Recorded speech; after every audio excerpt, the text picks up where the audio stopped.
તો હાર્દિક પટેલે લગભગ 1.25 કલાક સુધી મહારેલીને સંબોધન કર્યું હતું। તેમણે અનામત નહીં મળે તો 2017માં કમળ નહીં ખીલે તેવી પણ ચીમકી આપી હતી। हमारे इस आंदोलन के दौरान पूरे गुजरात में एक संगठन शक्ति का उल्लास हुआ है, जहां पर इन राजनीतिक पार्टियों की वजह से हम टूटे हुए थे। आज वो लेवा पाटीदार और करोड़ पाटीदार एकजुट होकर अपनी ताकत लेकर बाहर आ गया है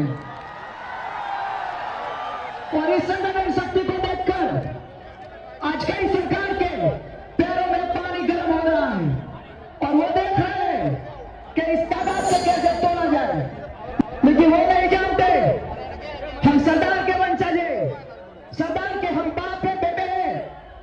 सरदार ने हमें खून पिसा है। हम जहां निकलते हैं वहीं पर क्रांति शुरू हो जाती है, जहां हम निकलते हैं वहीं इतिहास शुरू हो जाता है। अगर एक आतंकवादी के लिए रात को 3:30 बजे सुप्रीम कोर्ट खुल सकती है तो इस देश के भविष्य के युवा के लिए है। अगर 3:30 बजे किसी आतंकवादी के लिए सुप्रीम कोर्ट खोलती है, उसके लिए मुकदमा चलता है, तो इस देश के युवा के लिए कोई मुकदमा नहीं चलता। इस देश के युवा के लिए बंधारण चेंज हो सकता है और इस देश के युवा इस देश का भविष्य है। आज पूरे गुजरात में 50 लाख लोग पार आ गए और सिर्फ एक ही बात हो रही है, हमें हमारा हक चाहिए। हम भीख नहीं मांग रहे, अगर दोगे तो प्यार से लेके, नहीं तो छीन लेना हमें भी आता है। हमने वर्षों से कहा है कि गुजरात के अंदर जो पाटीदार हित की बात करेगा वही पाटीदारों पे राज करेगा, वरना कोई नहीं, चाहे वो कोई भी हो। जो हमारे हित की बात करेगा वो यहां सही सलामत तरीके से हम पर राज करेगा। आज के इस 25 अगस्त के दिन को अगर आप कहते हो, अगर आप चाहते हो, अगर आप जानते हो, तो आज के दिन को हम पाटीदार क्रांति दिन के तरीके जाहिर कर सकते हैं। सब कहते हैं तो आज का दिन पाटीदार क्रांति दिन होगा। हर 25 अगस्त को इस दिन पाटीदार समाज के हर घर में क्रांति दिन उजाला जा सकता है, क्योंकि आज कुछ लोग तो अभी से मुंह खड़ा करने लगे, भाई हम में से हम भाग नहीं देंगे। अभी महंगाई है, कहां दे दिया है किसी ने? अभी तो मांगा है, कहां किसी ने दे दिया है? फिर भी कुछ लोग माइक पर चढ़ जा रहे हैं, नहीं भाई हम नहीं देंगे हम में से। कुछ लोग बोलते हैं ना भाई हम नहीं देंगे हम में से, जैसे एफिडेविट कर लिया उन लोगों ने।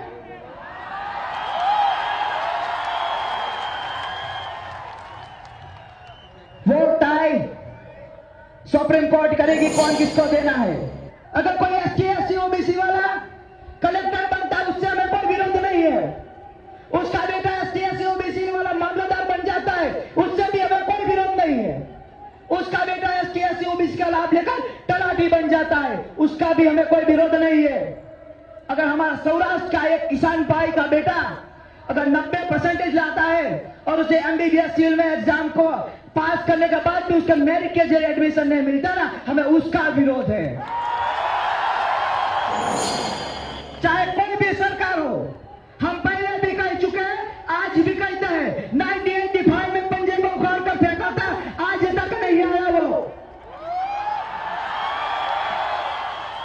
2017 आ रहा है,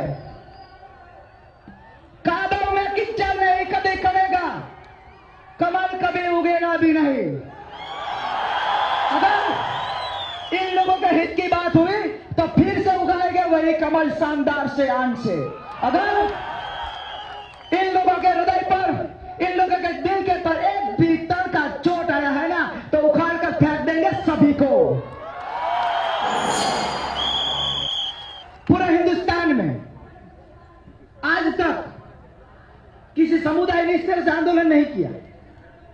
हम सिर्फ गुजरात समेत नहीं है, याद रखो, हम गुजरात में 1 करोड़ 80 लाख है, लेकिन पूरे हिंदुस्तान में 27 करोड़ लोग हैं हम, और इस 27 करोड़ की ताकत बहुत ज्यादा है। कुछ लोग ने बोला भाई तुम्हारे गुजरात में तो तुम्हारा पॉलिटिकल पावर बहुत अच्छा है। मैं तो ठीक है, गुजरात में देख लिया, बिहार में नहीं देखा, नीतीश कुमार हमारा है। आंध्र प्रदेश में नहीं देखा, चंद्रबाबू नायडू हमारा है। पूरे हिंदुस्तान से हमारे गुजरात में कितने एमपी है पाटीदार? 6 ना, 6 ही है, सिर्फ 6। पूरे हिंदुस्तान से हम 117 एमपी हमारे हैं, किसी को नहीं मालूम है। और इन 117 की ताकत क्या है मालूम है? संसद भवन पर हमारा हक होना चाहिए। हमने पहले भी बोला 100 मीटर की दौड़ नहीं है, मैराथन है, बहुत लंबी चलानी है। शाम को नहीं आएंगे कि ले लो भाई तुम्हें ओबीसी दे दिया, आएंगे शाम को? अरे आ सकते हैं अगर हमारी शक्ति में इतना दम हो तो। अगर इतने हैं 1 करोड़ 80 लाख है, जिस दिन 1 करोड़ 80 लाख रोड पर आ गए क्रांति के मार्गों पर, उस दिन सामने से देने आएंगे हर घर पर, ले लो भाई तुम्हारा ओबीसी, ले लो भाई तुम्हारा ओबीसी। लेकिन हो सकती भाई पिछले 10 सालों में गुजरात में 6000 किसानों ने आत्महत्या की है, उसकी जिम्मेदारी कौन लेगा? वो हमारा भाई था, वो हमारा पूर्वज था। अगर उसके चोट पर अब कोई किसान आत्महत्या करेगा ना तो पूरा गुजरात भुगतेगा, पूरा हिंदुस्तान भुगतेगा। हम अब किसानों की आत्महत्या सहन करने वाले नहीं है। 180 मीटर की सरदार की प्रतिमा लगाकर राजनीतिक पॉलिटिकल बैकग्राउंड मजबूत करते हो, दिल में झांक कर देखो सरदार के 2 भी विचार है या नहीं। सरदार ने पूरे हिंदुस्तान को एकजुट किया था, और अब आरक्षण के माध्यम पर सब समाज को एकजुट तोड़ रहे हो। और हम पटेल उन आरक्षण में शामिल होकर भाई श्री मोदी साहब, हम आपके जो विचार है ना, सबका साथ सबका विकास, हम आरक्षण में घुसकर सबका साथ सबका विकास करेंगे।